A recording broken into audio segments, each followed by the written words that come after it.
আচ্ছা, কখনো কি মনে হয়েছে যে আমাদের সময়, আমাদের মনোযোগ, এমনকি আমাদের জীবনটাই আর আমাদের নিয়ন্ত্রণে নেই? আজ আমরা ঠিক এই নিয়েই কথা বলবো, ডিজিটাল মিনিমালিজম নিয়ে।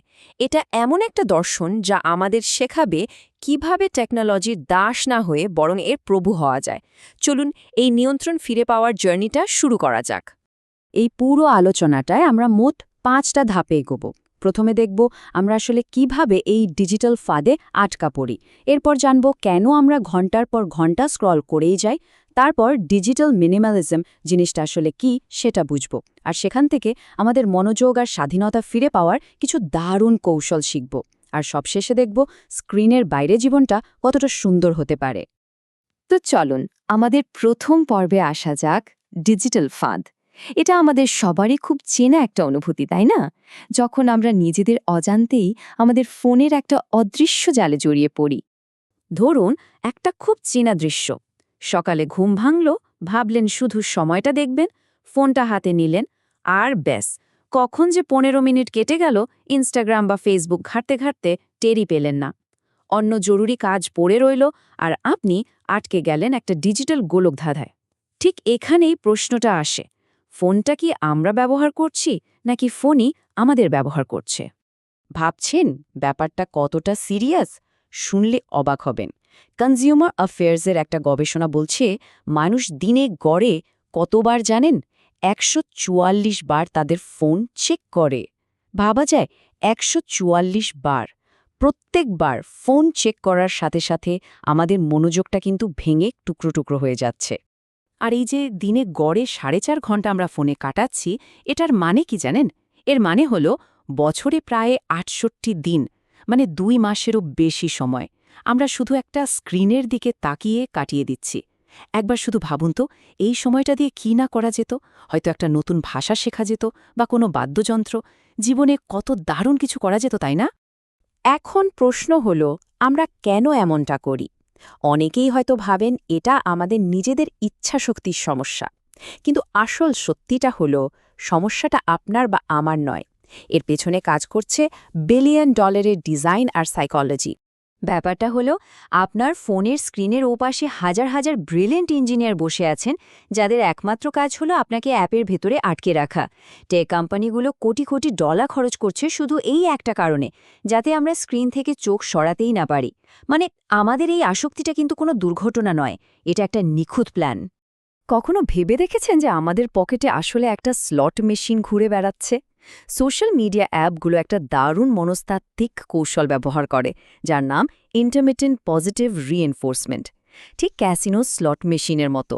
যখনই আপনি ফিডটা রিফ্রেশ করেন, আপনি কিন্তু জানেন না এরপর কি আসবে, একটা মজার ভিডিও নাকি কোনো খারাপ খবর। এই যে একটা অনিশ্চয়তা, এটাই আমাদের ব্রেনকে ডোপামিন দিয়ে ভাসিয়ে দেয় আর আমাদের স্ক্রল করতে বাধ্য করে। আর এর ফল কি হয়? প্রফেসর সফি লেলোয়ের গবেষণা বলছে এটাকে বলে অ্যাটেনশন রেসিডিউ। মানে আপনি হয়তো কোনো জরুরি কাজ করছেন, তার মাঝে মাত্র 30 সেকেন্ডের জন্য ফোনটা দেখলেন, কিন্তু জানেন কি, আপনার মনোযোগ পুরোপুরি আগের কাজে ফিরতে 20 মিনিটেরও বেশি সময় লেগে যেতে পারে। তার মানে দিনে কয়েকবার ফোন চেক করলে আপনি আসলে কখনোই আপনার পুরো ফোকাস দিয়ে কাজ করতে পারছেন না। তাহলে এই বিরাট সমস্যার সমাধান কি? সমাধানটা হলো একটা শক্তিশালী ফিলসফি, ডিজিটাল মিনিমালিজম।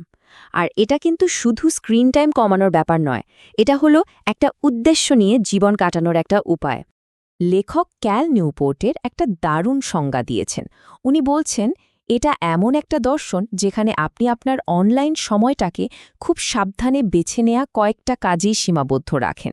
সেই কাজগুলো যেগুলো আপনার জীবনের আসল মূল্যবোধকে সাপোর্ট করে, আর বাকি সবকিছু সেগুলো আপনি আনন্দের সাথেই মিস করেন। মূল কথাটা হলো ইচ্ছাকৃত ব্যবহার আর নিজের ভ্যালুসকে গুরুত্ব দেওয়া। আর ক্যাল নিউপোর্টের এই কথাটা কিন্তু পুরো বিষয়টাকে খুব সুন্দরভাবে তুলে ধরে। ডিজিটাল মিনিমালিজম কিন্তু টেকনোলজিকে বাদ দিতে বলে না, বরং এটা শেখায় কিভাবে এই টুলসগুলোকে আমাদের ভালোর জন্য সচেতনভাবে ব্যবহার করা যায়। আসল লক্ষ্য একটাই, টেকনোলজি যেন আমাদের কন্ট্রোল না করে, আমরা যেন টেকনোলজিকে কন্ট্রোল করি। তো চলুন এবার কিছু কাজের কথায় আসা যাক, এমন কিছু কৌশল যা আমাদের মনোযোগ আর স্বাধীনতা দুটোই ফিরে আনতে সাহায্য করবে। ক্যাল নিউপোর্টের সবচেয়ে বিখ্যাত কৌশলগুলোর একটা হলো এই ৩০ দিনের ডিজিটাল ডিক্ল্যাটার। ব্যাপারটা খুব সহজ। ১.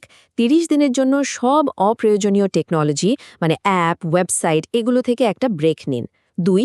এই সময়টায় অফলাইনে নতুন কিছু করুন বা পুরনো কোনো শখকে আবার ঝালিয়ে নিন। আর ৩. ৩০ দিন পর শুধুমাত্র সেই প্রযুক্তিগুলোই জীবনে ফিরিয়ে আনুন যেগুলো আপনার জন্য আসলেই দরকারি, আর সেগুলোর জন্য কিছু নিয়ম তৈরি করুন। এটা আপনার ডিজিটাল অভ্যাসকে পুরোপুরি রিসেট করে দেওয়ার জন্য একটা অসাধারণ উপায়। যদি ৩০ দিনের চ্যালেঞ্জটা একটু কঠিন মনে হয়, তাহলে এই ৪টে সহজ নিয়ম দিয়ে শুরু করতে পারেন। ১.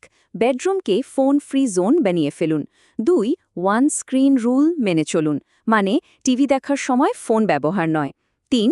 বন্ধু বা পরিবারের সাথে যখন খেতে বসবেন, ফোনটা দূরে রাখুন।